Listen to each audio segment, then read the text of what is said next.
Trading की दुनिया में एक ट्रेडर कैसे इवॉल्व होता है, आज हम इसी सफर को समझने वाले हैं। मतलब कैसे एक आम ट्रेडर आम मिथकों और गलतियों से ऊपर उठकर एक प्रोफेशनल की तरह सोचने और काम करने की मानसिकता अपना सकता है। तो चलिए इस सफर की शुरुआत करते हैं। तो सबसे बड़ा सवाल यही उठता है कि एक रैंडम मार्केट को प्रिडिक्टेबल कैसे बनाया जा सकता है। और सच कहूं तो यही ट्रेडिंग का सबसे बड़ा पैराडॉक्स है, सबसे बड़ा विरोधाभास। देखिए, मार्केट का हर एक मोमेंट, हर एक पल अपने आप में नया है, यूनिक है, लेकिन फिर भी इंसानी बर्ताव, ह्यूमन बिहेवियर कुछ ऐसे पैटर्न्स बना ही देता है जिन पर भरोसा किया जा सकता है। बिल्कुल बिल्कुल वैसे ही जैसे कसीनो में होता है। वहां हर एक गेम का रिजल्ट तो रैंडम ही होता है ना? लेकिन लॉन्ग रन में जीत हमेशा हाउस की होती है, मतलब कसीनो की। तो अपनी इस पड़ताल में हम एक ट्रेडर के विकास के इन 4 बहुत जरूरी पड़ावों को एक-एक करके समझेंगे।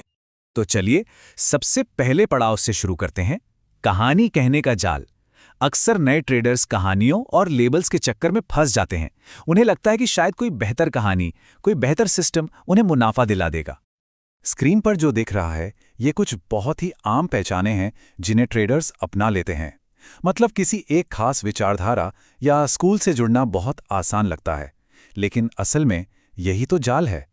ये सोच को सीमित कर देता है और फिर बाजार को सिर्फ एक ही नजरिए से देखा जाने लगता है। ये समझना बहुत जरूरी है कि ये सभी पहचाने, ये सारे सिस्टम्स, प्राइस को समझने के सिर्फ अलग-अलग तरीके हैं। ये कोई आखिरी सच नहीं है। और जब एक तरीका काम नहीं करता, तो ट्रेडर्स एक बेहतर कहानी की तलाश में एक स्ट्रैटेजी से दूसरी पर कूदने लगते हैं। इसी को स्ट्रैटेजी हॉपिंग कहते हैं। और ये एक ऐसा चक्र है जो कभी खत्म ही नहीं होता।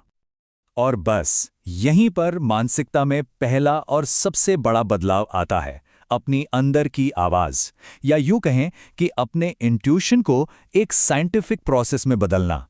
एक ऐसा प्रोसेस जिसे डेटा के साथ परखा जा सके, टेस्ट किया जा सके। साइकोलॉजिस्ट जेरेड टेंडलर के मुताबिक इंट्यूशन कोई जादू नहीं है, कोई गट फीलिंग नहीं है जिस पर तुरंत एक्शन ले लिया जाए।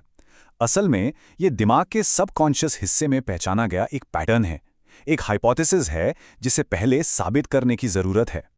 तो किसी भी नए आइडिया को अपनी ट्रेडिंग में शामिल करने का ये एक साइंटिफिक तरीका है। और सबसे ज़रूरी बात यह है कि नए आइडियाज़ को सीधे लाइव मार्केट में नहीं आजमाना है, बल्कि इन्हें ऑफलाइन यानी पिछले डेटा पर परखना है, जिसे हम बैक टेस्टिंग कहते हैं। क्वांट ट्रेडर ऋषि नारंग ट्रेडिंग को 2 खेमों में बांटते हैं। एक तरफ हैं थ्योरेटिकल ट्रेडर्स जो क्यों के पीछे की कहानी पर फोकस करते हैं, और दूसरी तरफ हैं एम्पिरिकल ट्रेडर्स जो सिर्फ इस बात पर ध्यान देते हैं कि डेटा और आंकड़ों, मतलब स्टैटिस्टिक्स के हिसाब से क्या काम करता है। एक असली प्रोफेशनल हमेशा दूसरा रास्ता अपनाता है।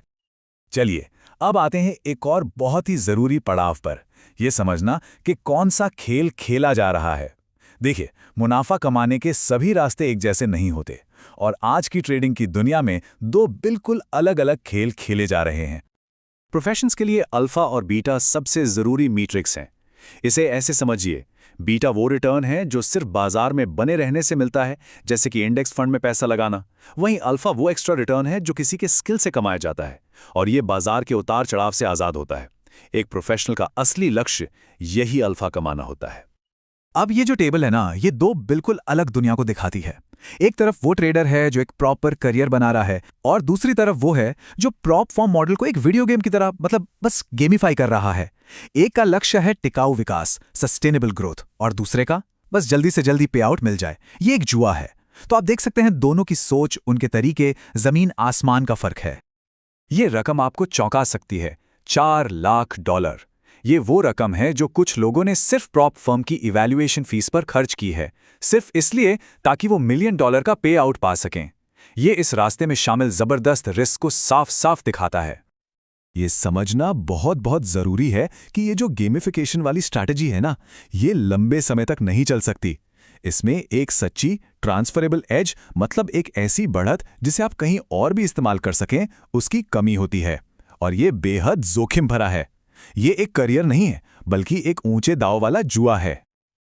अब चलिए टेक्निकल बातों और स्ट्रैटेजी से थोड़ा आगे बढ़ते हैं और उस मैच्योर माइंडसेट पर फोकस करते हैं जो बाजार में लंबे समय तक टिके रहने के लिए सबसे ज्यादा जरूरी है। बदले की भावना से ट्रेडिंग करना, जिसे रिवेंज ट्रेडिंग भी कहते हैं, जानते हैं वो क्या है? वो बस उस गलती पर इंटरेस्ट चुकाने जैसा है जो पहले ही की जा चुकी है। ये बात इमोशनल होकर फैसले लेने के खतरे को बहुत अच्छी तरह दिखाती है। एक नुकसान को मान लेना और आगे बढ़ना ही समझदारी है, न कि उसे और बड़ा बनाना। फोकस उस चीज पर होना चाहिए जिसे कंट्रोल किया जा सकता है, यानी अपनी प्रोसेस और अपने सिस्टम का सही एग्जीक्यूशन, न कि उस पर जो कंट्रोल से बाहर है, यानी किसी एक ट्रेड का रैंडम नतीजा। अगर प्रोसेस सही है तो पैसा अपने आप उसके पीछे आएगा, सिस्टम के पीछे पैसा नहीं भागता। ये मानसिकता में एक बहुत ही गहरा, एक बहुत ही जबरदस्त बदलाव है। ट्रेडिंग को एक बोझ या संघर्ष की तरह देखने के बजाय इसे एक मौके की तरह देखना। मुझे ये करना है, इस सोच की जगह मुझे ये करने को मिलता है कि सोच अपनाना, ये काम को एक गहरे मकसद और खुशी से जोड़ देता है। तो हम आपको इस विचारोत्तेजक सवाल के साथ छोड़ते हैं, क्या एक ट्रेडिंग सिस्टम बनाया जा रहा है या वो ट्रेडिंग सिस्टम किसी ट्रेडर को बना रहा है? मतलब क्या ट्रेडिंग की ये यात्रा किसी को पर्सनल ग्रोथ, अनुशासन और मैच्योरिटी की तरफ ले जा रही है? असली कामयाबी इसी सवाल के जवाब में छिपी है।